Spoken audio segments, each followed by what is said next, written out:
అయ్యో ఎంత పని చేశారు నేను లేని సమయంలో. సరే ఏం బాధపడకు, మీ ఇద్దరి యొక్క జన్మలు సార్థకమవుతాయి. మీరిద్దరూ కూడా శ్రీ మహావిష్ణువు మానవ జన్మ ఎత్తినప్పుడు అతనికి సహాయపడే జన్మలు మీరిద్దరివి, కాబట్టి మీ జన్మ అనేది సార్థకమవుతుందని గురువుగారు చెప్తారు. శ్రీ మహావిష్ణువు రామావతారంలో రాముని యొక్క పత్నిని రావణుడు ఎత్తుకుపోయే నేపథ్యంలో అతనికి సహాయపడితే మళ్ళీ తిరిగి మీ యొక్క జన్మ అనేది సార్థకమవుతుందని, అప్పుడు వారిని వెతుకుతూ వానరులు వస్తారని, ఆ వానరులకి మీరు సీతమ్మ వారి యొక్క జాడ చెప్తే మీ యొక్క జన్మ అనేది సార్థకమవుతుందని గురువుగారు చెప్తారు.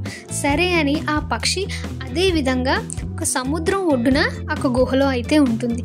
ఇంక సీతాన్వేషం కోసం వానరులందరూ కూడా బయలుదేరుతారు. వీళ్ళందరూ కూడా ఎంత వెతికినా కూడా సీత యొక్క జాడ అనేది వీళ్ళకి కానరాదు. అప్పుడు ప్రాణోపాయం చేసి చచ్చిపోదామని వీళ్ళందరూ కూడా ఒక గుహలోకి అయితే వెళ్తారు.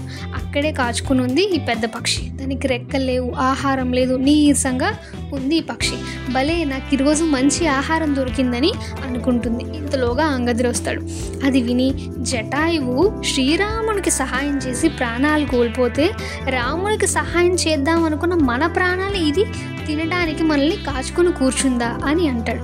ఇది వినగానే జటాయువు మరణించాడా, అతడు నా సోదరుడని ఈ పెద్ద పక్షి సంపాతి అయితే అంటుంది.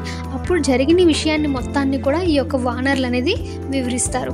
సరే అని ఆ యొక్క సోదరుడికి తర్పణాలు వదిలి సీతమ్మని ఎత్తుకుపోయినటువంటి జాడని ఈ పక్షి అనేది చెప్తుంది. ఆల్రెడీ మా గురువుగారు చెప్పారు మీరందరూ వస్తారని, మీకు సహాయం చేయడం కోసమే నేను ప్రాణాలతో ఉన్నానని చెప్తాడు.